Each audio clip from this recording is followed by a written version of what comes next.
Headline news most affecting Chilliwack this week. Fire and smoke near Hope from an out-of-control blaze. The candidates for the municipal elections are now set with a few surprises. Her Majesty Queen Elizabeth dies. And we lost a fighter. Ethan Flemming passes away from cancer. Also, plenty of football news from the Huskers, the Grizzlies, and the Falcons. Josh will have sports. Our special guests this week include school trustee candidates Barry Neufeld, Margaret, Reid, and Heather Maahs. All right, Chilliwack, let's get started. Over the weekend, a human-caused fire broke out near Flood Falls Trail. This is just west of Hope. The thick smoke prompted a partial closure of Highway 1, but the Hope Brigade days did go on as planned. The fire remains listed as out of control. It's burned over 545 hectares. There is a GoFundMe page for the purchase for hay for the horses and other animals that had to be evacuated. The Fraser Valley Regional District and the District of Hope had issued evacuation orders for 12 properties in the Laidlaw and Hunter Creek areas. Now, those orders have since been rescinded. The deadline came and went for candidates to file their papers for the October 15th municipal elections. Chilliwack City Councillor Jason Lum will run again for City Councillor. Bookman's Amber Price will also take a shot at council.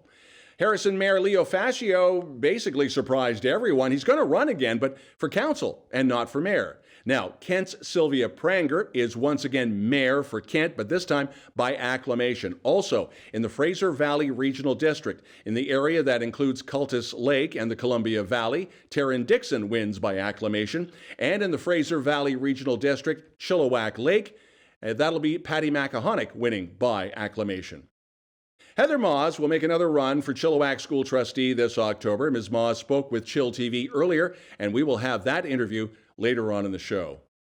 4 years ago, Margaret Reid thought about running for school board. At that time, she passed. This time around, the co-founder of Chilliwack Citizens for Change and Chilliwack Pride will take a shot at becoming a Chilliwack School Trustee. And again, chillTV will be airing her interview. That's in a few minutes. Chilliwack Fire very concerned they have a serial arsonist on their hands. Between the hours of 8 o'clock in the evening on September the 12th and 2 a.m. in the morning the next morning on the 13th, Chilliwack Fire responded to 5 fires in 6 hours. Now, all of them minor in nature. The grid is to the southeast of downtown. Spadina, Nowell, Young, Willow, and Norrish. And if you have any video or any other info, you're asked to contact Chilliwack Fire or RCMP.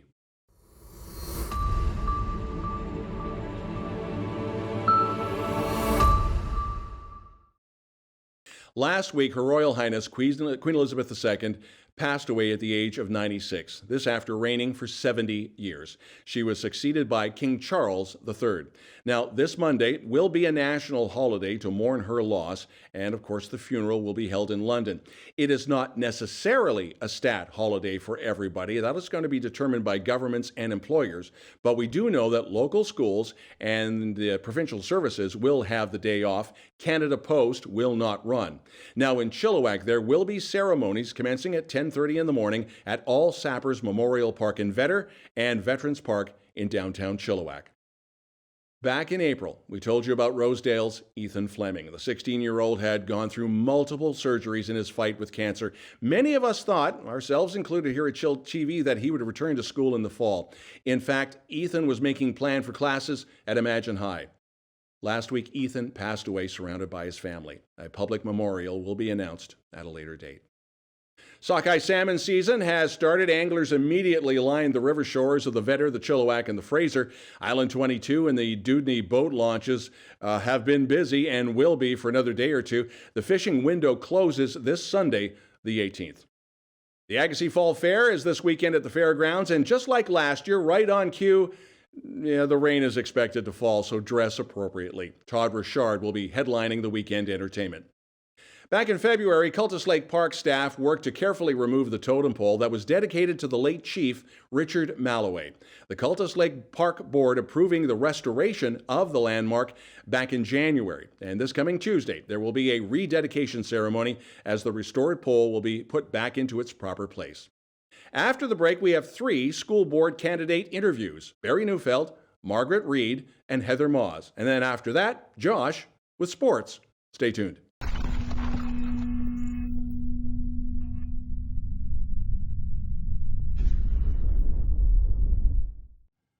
chillTV's News of the Week in conversation with Chilliwack School Trustee Barry Neufeld as we are in the throes of another election campaign. Barry, the issues heading into this campaign, I know you have some things that you really want to strive for, and I think one of them seemed to be more a focus on reading, writing, arithmetic and basics, or am I a little off base here on that? No, I think in the last 4 years, we've been involved with so many controversial topics that we haven't really taken a good look at what's been happening with academic achievement. I noticed that Bud Mercer's got his signs up first, and he says experience counts. And I think, darn it, that should be my motto. But maybe I'm on the school board, I can use the same motto. Well, you've been doing this for a while, and prior to this, weren't you involved with restorative justice as well? Or I have been specialized in that for about 20 years. Even the 3 years I was off the school board, I continued to work with the schools in doing restorative justice conferences in the schools when I was off the board from 2008 to 2011. Have you been able to do any type of teaching in that legal realm on the side, or have you had time to be able to do that, or at least consulting? Not as much lately. I did do training for Fraser Cascade administrators in restorative justice a few years back, and I and three of my colleagues won a provincial award for restorative justice when Gordon Campbell was the Premier of British Columbia. Would you like to see more law courses in the regular school curriculum, as well as, I know, fiscal responsibility has come up as a topic as well? Being able to, for a high school student to be able to balance a checkbook? Well, I think ordinary life skills are certainly lacking in our curriculum, and how to do income taxes and how to balance a checkbook and those sort of things are important topics that need to be addressed as well.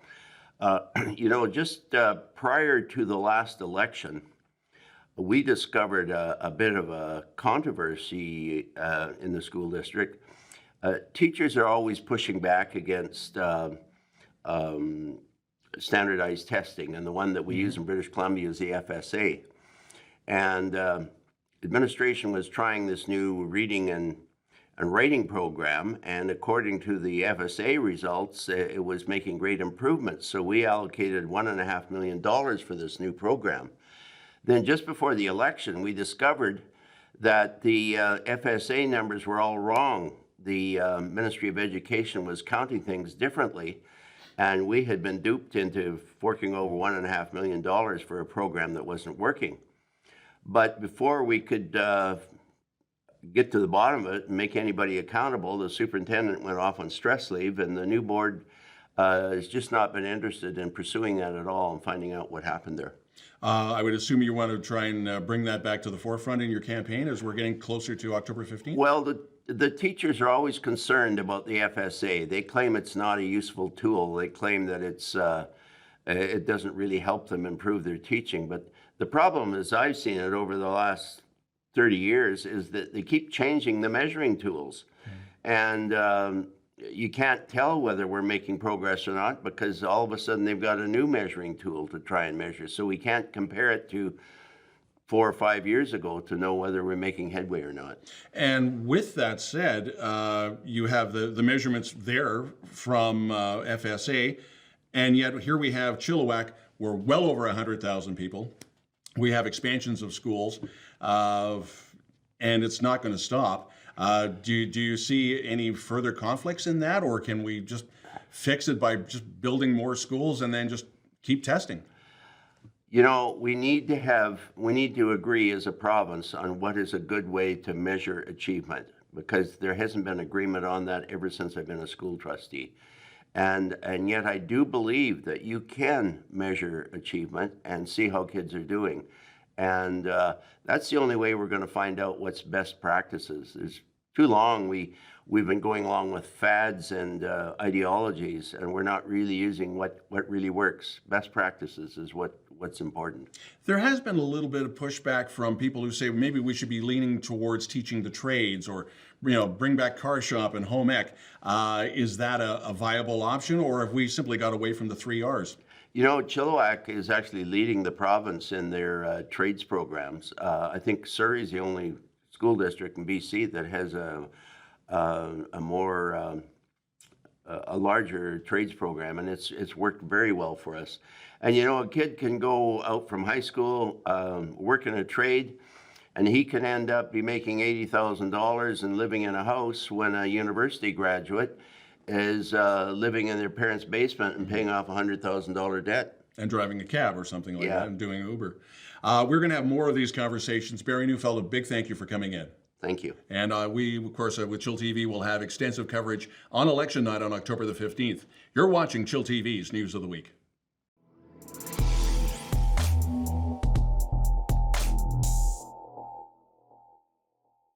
chillTV's News of the Week, and continuing our conversations with candidates who are running for City Council as well as Chilliwack School Board. And of course, the big election is on October the 15th. chillTV will have extensive coverage of the election on that night. Margaret Reid has joined us. You're running for Chilliwack School Board.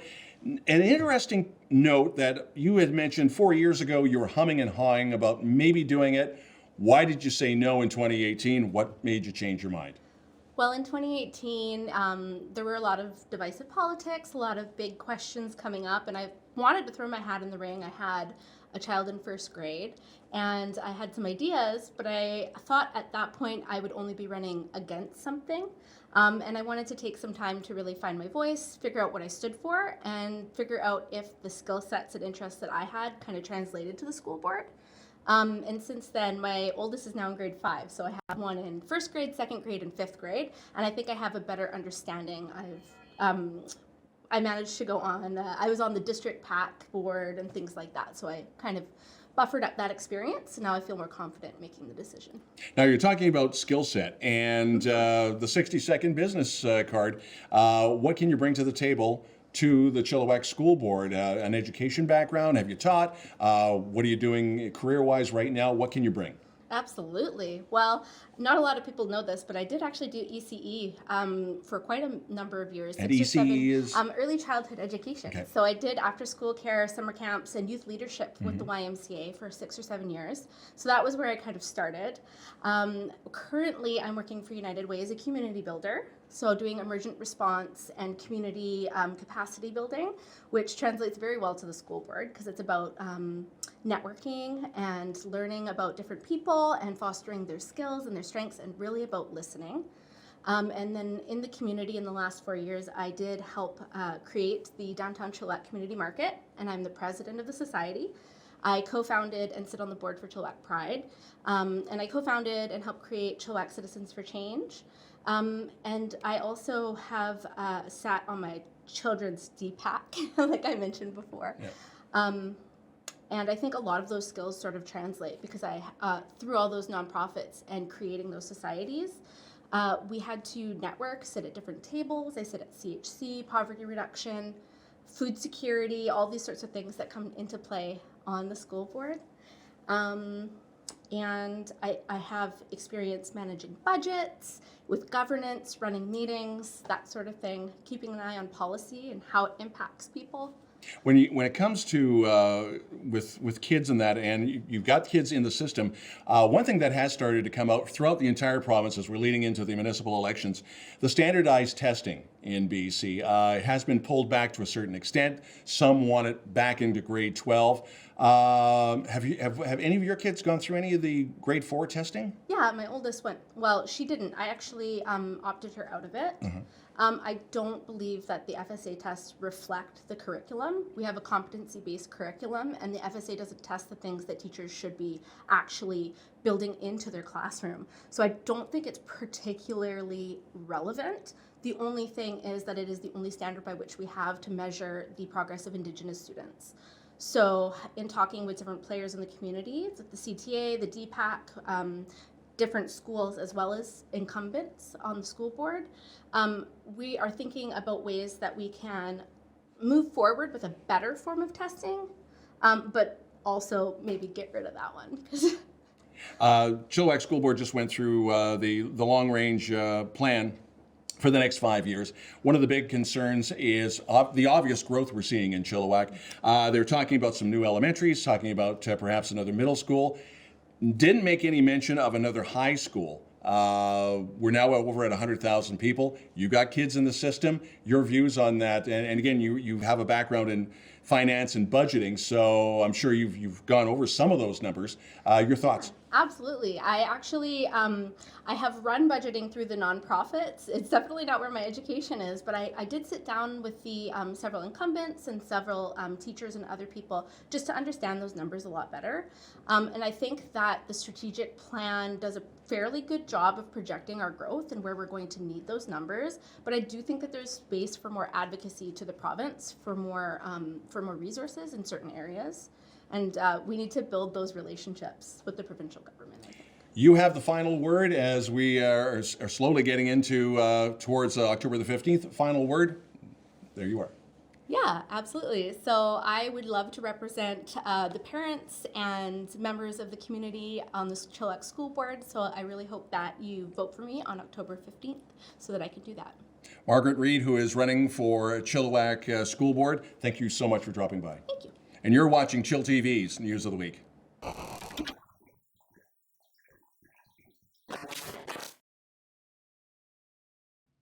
chillTV's News of the Week, continuing with our series of talking to the candidates prior to the October 15th municipal election. Heather Maahs, who is running for school trustee again. And some people don't really know Heather Maahs. So you have your 60-second business card. Who are you, and how did we get to being a school trustee? Okay, well, I have been a school trustee for 14 years. This would be my 5th term.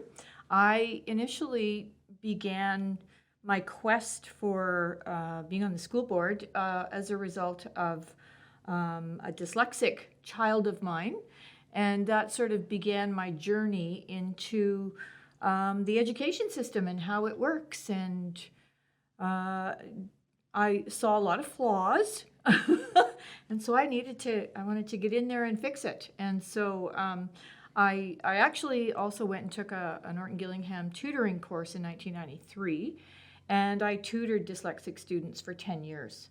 And so that really, that was an education in and of itself, because it was very rewarding, but it also showed me how students learn to read.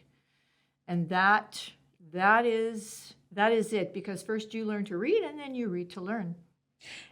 Which brings me to my next question when it comes to the education issues that we're facing in this upcoming election. Again, you're big on reading.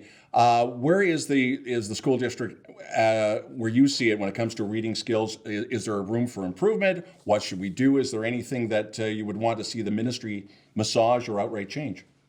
Massage. That's an interesting word. Well, we had a report last night at the school board meeting, and our results for reading and math are very troubling. They are very low. They were in a bit of trouble before we went into COVID, but the 2 years has really done a lot of damage, and I think it's a code red right now, and kids only have right now. They have the here and now. We don't have time to play games or try something new. We need to go with science. We need to go with what we know works. And so staff is aware, and it was a tough report for them to give to us last night. But I'm glad they're acknowledging it, and so we go forward from there. I am curious, and we all live off of these. Is this part of the problem? Is social media part of the problem? Or is it just, did we get away from reading skills, or did something break down in the process? Well, I think actually, I'll tell you something. Those actually have helped kids who are dyslexic, because you've got speech to text. Mm-hmm. Now, as far as that being a crutch in school, it could very well be. But I think, so what our results showed is the reading in grade 4 looked pretty good. Grade 8, it tanked. And then we had a graduation rate that went back up again. So it's a mystery as to how those marks go back up again. And so what are they doing between I think we don't have mastery in grade 4, and that's why we have a problem in grade 8. And then we lose kids in grade 8. We have kids dropping out and not going into high school too. Something that Barry Neufeld has mentioned on the show this week, and that was the standardized testing, and there have been some changes on that. It's not, I guess, for lack of a better term, not as much of a bulk of a mark for graduating in grade 12. Did that fall? Does that bring in part of the problem that we're seeing when it comes to reading, or is that apples and oranges? So you're talking about standardized testing. Then 4, 7, 10, and 12. And is there something, say, because you mentioned grade 4, we're doing okay with reading skills. Right. And by grade 7, we seem to have this lull. Right. Well, that tells me we don't have mastery in grade 4. Because if you have mastery, you don't lose your skills. But foundation skills assessment, the FSAs, that's the only standardized assessment that we have in this province. That's the only thing that gives us any kind of a comparison, because you have to have a comparison. We have to know as a board, where do we spend our money? And that is the kind of thing that tells us exactly where we need to spend our money. You have the final word, and of course, October the 15th, we go to the polls, so you have the final word. Well, thank you very much. You know what? This is the first time in 14 years I've been on chillTV, and so I'm honored to be here. We did a video. We did an online one about a year ago. Oh, okay. Yeah. That was Diane, I think. Okay. Anyways, so no, I'm really happy to be here, and I hope that everybody gets out and votes. And I have a team of people that I'm running alongside, and I hope that people will elect our team for the school board this year. And you're all over social media, Facebook, as well as website? We're getting there. Okay. Heather Maahs, running for school trustee in Chilliwack. Again, big thank you for coming in. Thanks for having me. And you're watching chillTV's News of the Week.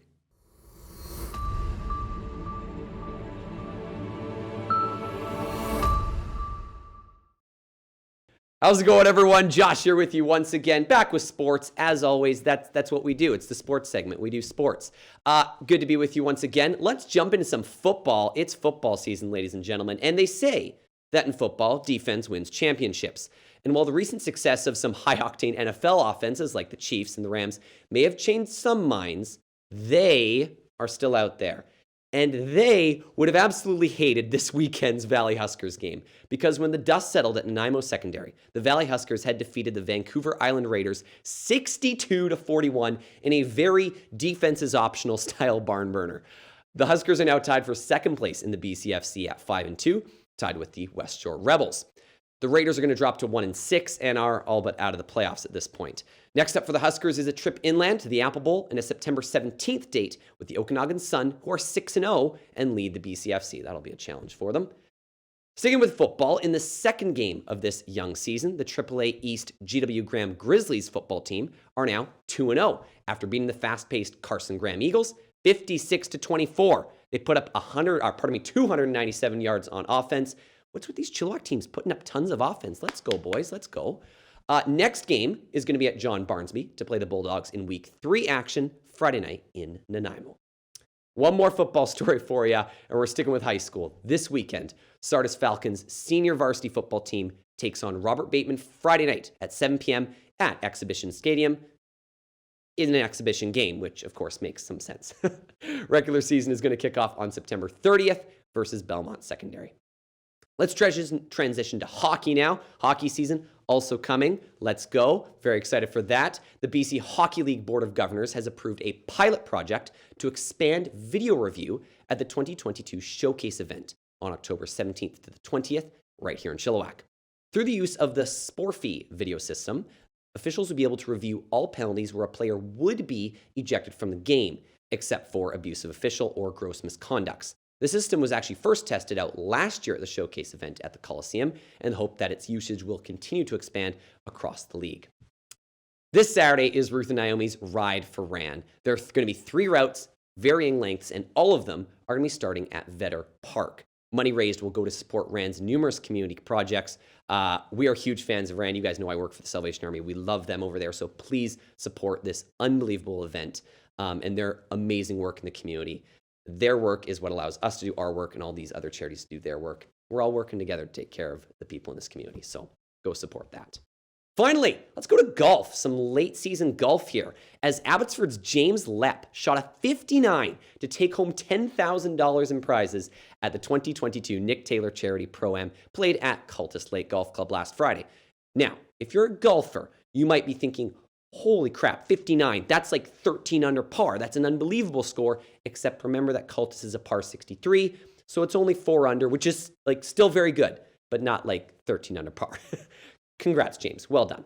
The event paired 18 professionals from the Vancouver Golf Tour with amateur teams in support of Chilliwack Community Services, Archway Food Bank in Abbotsford, the McMorris Foundation, and the UFV Varsity Golf Programs. I actually remember watching James Lepp on Golf Channel on like a big break reality show way back. Anyways, congrats, James. Well done. That's all we've got for sports today. Thank you so much for tuning in, as always, everyone. Back to Don with the weather.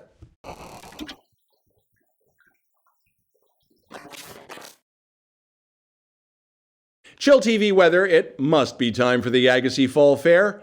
Showers in the forecast this weekend, the high near 17. If you'd like to participate in reporting news in Chilliwack and you have a story you think we should know about, you can always give us a holler at news@chilltv.ca. We'd love to hear from you. That's the news this week. I'm Don Lehn.